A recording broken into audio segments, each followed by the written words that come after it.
Welcome back. So we're just going to keep continuing on with this design here. First thing, remember when we moved this down a little bit, I completely forgot to move this down, so let me just go to vertex snap and go to the front view and just snap it here, grab it on the Y, snap it there. So now we're back to where we were before. Perfect. But the main area I want to work on is this area here in the back. So as per usual, we're going to press Shift A, we'll go to Mesh and then Single Vert. Add the single vert in vertex mode, of course. Let's just grab this over here and we'll extrude up. Actually, let me change to increment snap. Grab it, hold Control, extrude again, and then extrude down like this. So now we kind of have like this wedge trapezoid type thing, so fill that guy in and extrude across. So now we can just tab in object mode, shift select this guy here, and we'll do Control minus. Now I actually don't want like a full cut through here, so I'm going to select the cutter and just bring it back a little bit. Right about here should be okay. Now what I was thinking was maybe we could do a cool looking design where there's like a little, I don't know, like a tube kind of going through where this cutter is. So maybe I'll just scale this up. Let's reposition the origin. We'll do right click, set origin, origin to geometry, scale up on the X just a little bit. Okay, so I want to show you a cool little trick that I tend to use a lot. So first things first, we need to add in another single vert. Move it over here. And I'm going to show you a trick. If we cut pieces out of the cutter itself, it'll end up bringing back the original geometry of this piece because the area of that cutter doesn't exist anymore, so it's not going to actually affect the mesh, if that makes sense. So I'm going to extrude down and, you know, just kind of make a little tube type design. Extrude over here, extrude down again, and then extrude all the way across.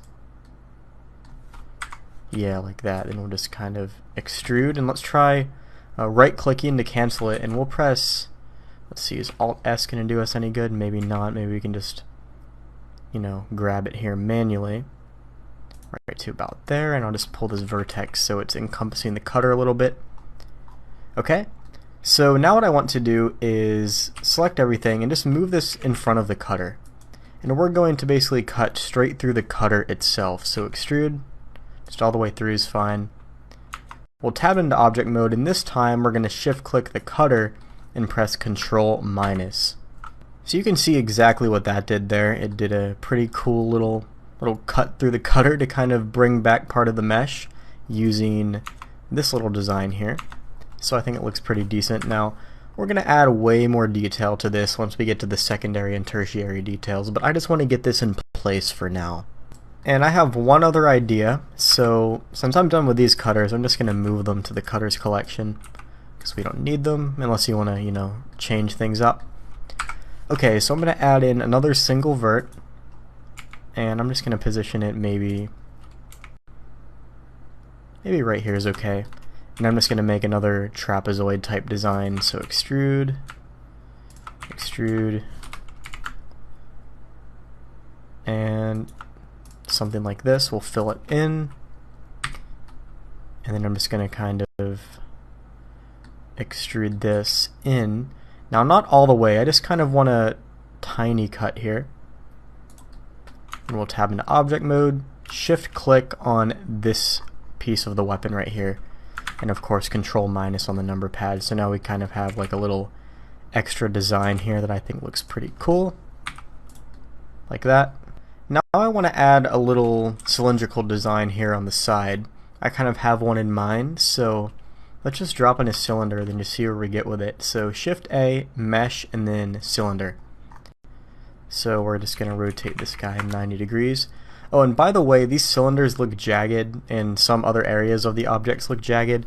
We're going to clean that up once we use auto smoothing and bevels, so don't worry too much about it at this time.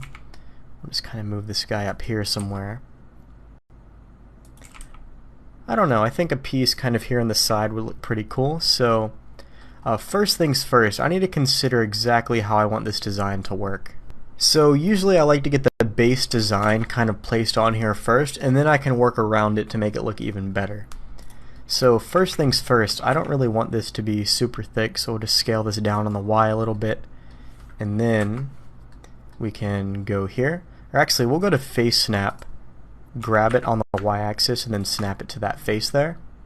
I think that looks pretty decent.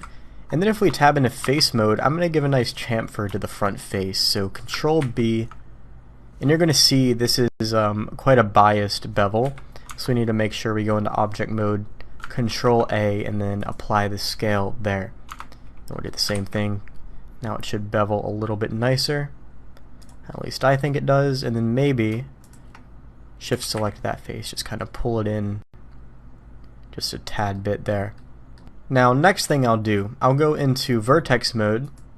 I'm going to shift click these two middle interior vertices and press the J key to join them.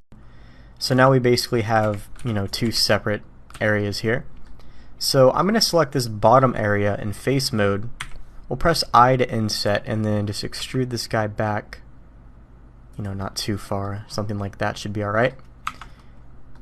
So you know what, now's a good time to just smooth it out because it doesn't look very good when it's jagged. So if we select this thing, we can right click, shade it smooth, and then the smoothing is just crazy, so we want to make sure we turn on our auto smoothing here to clean that up, and then maybe just give this a little bit of a biased rotation around the Y-axis, so that way it's not super static, it has a little bit of movement to it. And one other thing I think I'll do is add in a little bit of a little cutter design here on the top. So we could do it destructively in edit mode here, it's just going to be a hassle. I prefer to just drop in booleans and then fix them manually. So we're just gonna, start with a cutter and then work our way around with that. So, single vertex, vert mode, usual drill, kind of pull this up around here. I'm gonna extrude through. And maybe up like this. Let's pull both these vertices out a little bit so we can actually fill them in so it doesn't fill in the wrong position on the cylinder, because if this edge was too low then it wouldn't cut fully through the cylinder. So let's pull this guy out a little bit, extrude through, and then we'll just tab into object mode, shift click this guy, and instead of using a difference boolean like this, I'm just going to use a slice. So Control / that'll give us a slice here. Then we'll just move this to the cutters collection. If we have to move it again later, we can definitely do that. Now it looks like it's ever so slight, but it's something that bothers me.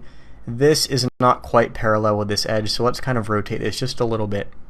So I'll just press Control Z a couple times till this cutter comes back, and we'll just, looks like the origin point is still down here, so right click, set origin to geometry, and we'll just kind of give that a very, very slight rotation, so now it's essentially parallel, or at least parallel enough to what I'm looking at. Okay, so at this point I want to do that little ridge trick that we did. Where did we do it? Right here, the same little ridge trick. So obviously to do that we need to be able to access this edit mode information, which means we need to apply the boolean, of course. So let's go here, and now we should be able to apply it. Then if we tab into edge mode,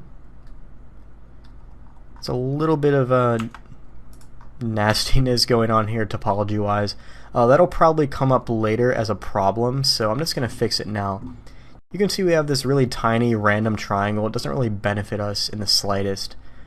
So what I think I'll do is go up here to auto merge, tick that on, double tap G, and then double tap G to slide those, and then just to make it a little bit more consistent, I'll double tap G here, and we can't really even tell a difference. So at this point we just need to go in and select all these edges here, like so. Sometimes you might select the back ones by accident, so you can always go into wireframe as well to select those. So now let's press Control B. Still not working as we expect, so select everything, Shift N, and now it should work. Control B, there we go. Just give that a very, very slight bevel. And look at that. Pretty cool design, didn't really take that long either. See, this is just why I love this slice operation so much, because back in the day, before I even knew about hard surface or slicing, I would have literally tried to add in loop cuts the old-fashioned way and like rerouted geometry and did all of this complex stuff just to get this design. Don't waste your time. Literally just go in here, use a slice operation. You can get this type of effect in like 3 seconds. It's awesome. But yeah, before I nerd out about Boolean operations too much, we'll just end the video here, and I'll see you in the next one.